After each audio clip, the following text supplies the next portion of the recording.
Topic is the status of children and youth in the state of Tennessee, and of course we're talking to the executive director of the Tennessee Commission on Children and Youth, Ms. Linda O'Neal.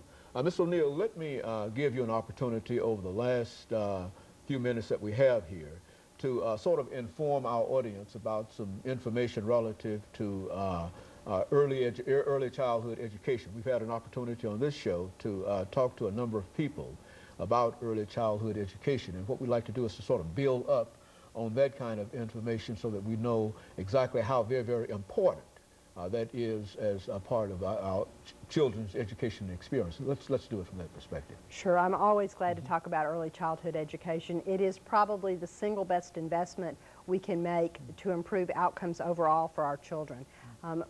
It is particularly important for children who live in low-income families to have opportunities to have either quality child care or the early childhood education programs. And in Nashville and across Tennessee, we've been adding more four-year-old programs for at-risk children, and we usually define those as children who live in families that are eligible for the free and reduced price lunch programs. That's really the indication of the level at which they need some extra assistance. We know that quality early childhood education makes a substantial difference in improving the likelihood that these children will start school ready to learn, that they will succeed in school, and they will be more successful as adults.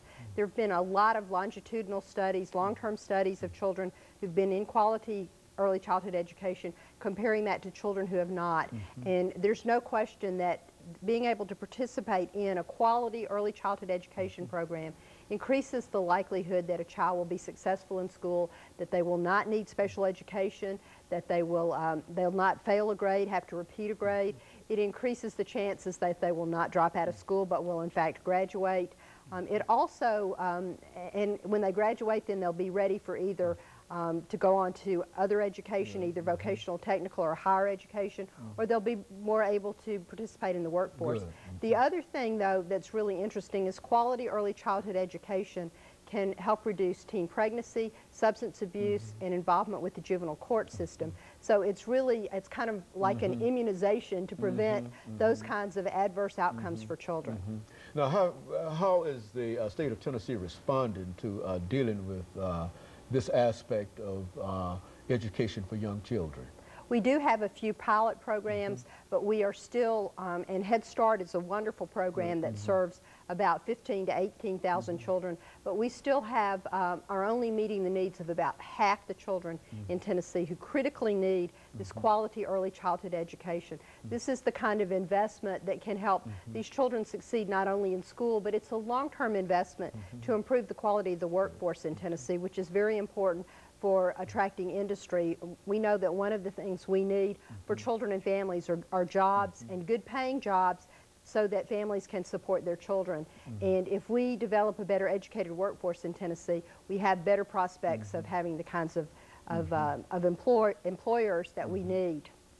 You know, Ms. O'Neal, let's look at the Kids Count program. One of the things that I think was of some interest is the fact that there are many young children who are living in homes without an official breadwinner in that home. Explain exactly what that means and the impact that is having upon the state of Tennessee. One of the areas where we've gone in the wrong direction is in having an increased number of children who are living in homes where neither parent has a full-time year-round job, and that's really been a result of the declining economy in Tennessee in the early beginning around 2000, 2001.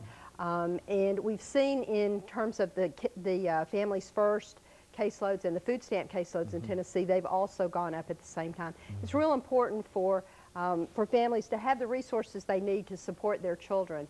One of the things we've noticed, though, in the Kids Count essay this year talks about what it calls disconnected young adults. And these are young adults between 18 and 24 who are particularly vulnerable because they are transitioning out of foster care or the juvenile justice system, or they don't have a high school education, or they're young parents. And all of these things make it more difficult for them to be successful. We have in Tennessee 1 out of 4 young adults between 18 and 24 is not in the workforce or in college. That compares to 1 out of 5 nationally, so we have a higher proportion.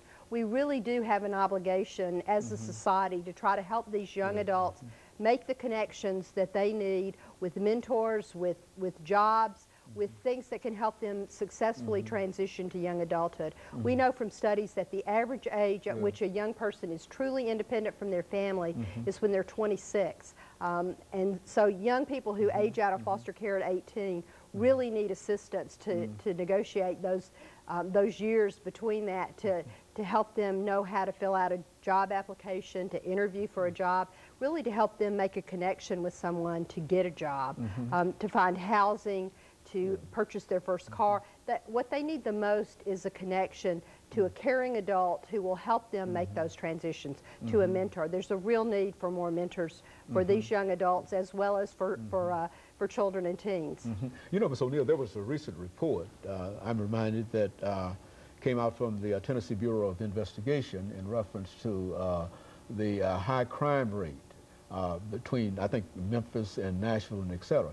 Do you think that the very fact that you've got so many young people who are in what you call this transitional stage, that is that could be part of the reason for this high crime rate, and perhaps if we were able to sort of intervene and provide jobs and et cetera, that we might not have, well, go on. Do you see the relationship Certainly, between that? I think there's definitely a relationship, and we know in Tennessee every year about 800 young people age out of state custody, and these are the most vulnerable, but other young people who don't have family support, who don't have connections to jobs or education or the workforce, are more likely to wind up being involved. The data in Tennessee and nationally indicates that particularly though for those children transitioning out of foster care and juvenile justice, they are disproportionately going to wind up homeless or in jail unless there is something to help them and someone to help them make those connections. You know, I'm also reminded, Ms. O'Neal, the last time that you were with us, I think the last thing that we've talked about, and we'd like to do that today, has to do with the health of children, and it was one category that we called health and AIDS, because that was a very, very serious concern then as now. What is being done in terms of the health of children and this whole issue dealing with AIDS and other kinds of diseases that have an impact upon children and young people? Well, certainly teen care is an important part of improving health for children, and we've been doing a better job in the schools to try to provide AIDS prevention education. And actually the AIDS education is one of the things that we think has helped reduce teen pregnancy, as there have been more awareness of the many dangers of too young sexual activity and unprotected sexual activity. Now, of course, we've got about 2.5 minutes here, Ms. O'Neal.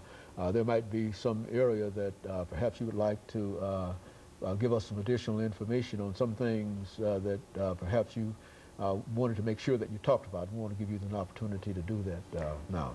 Thank you. I want to go back and talk a little bit about these young people who are transitioning out of foster care. In Tennessee, we have a project going on at Vanderbilt through the Child and Family Policy Center that is working with a group of former foster children. And this group also has a community partnership board, and we've got businesses that have gotten involved. U.S. Bank is involved in doing financial education classes for these young people and helping them develop individual savings account, and there's some matching funds for that. So I really want to stress the importance of the community getting involved in helping these young people as well as younger children through serving as mentors, through helping people get jobs. I think that you know, there is the African saying that it takes a whole village to raise a child. That's absolutely true. We as a community need to come together to be more supportive of children and families. We need to help parents know how important it is for them to talk to their children, to read to their children. The more that you talk to a child, the more you help increase their vocabulary, help them learn how to speak the language, the sentence structure, all of those things. And one of the new challenges in this area is the increasing immigrant population that we have, and the need for us to assimilate those into our culture too. The last half minute that we have here, Ms. O'Neal, do you think that the status of children overall has increased since you were here the last time? I think we're continuously trying to improve services for children, as is every other state. We've made a lot of progress. We have a ways to go. We can always do better. Very good. And of course, let me thank you, Ms. O'Neal, during the last half minute that we have here for bringing us that excellent information.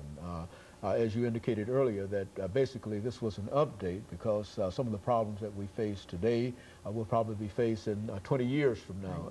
But nevertheless, it's good to see that some people are still in the fight. And of course, let me thank you for coming by and giving us that information. And let me encourage our audience to tune in again next week for another informative edition of Comments. Thank you and good morning.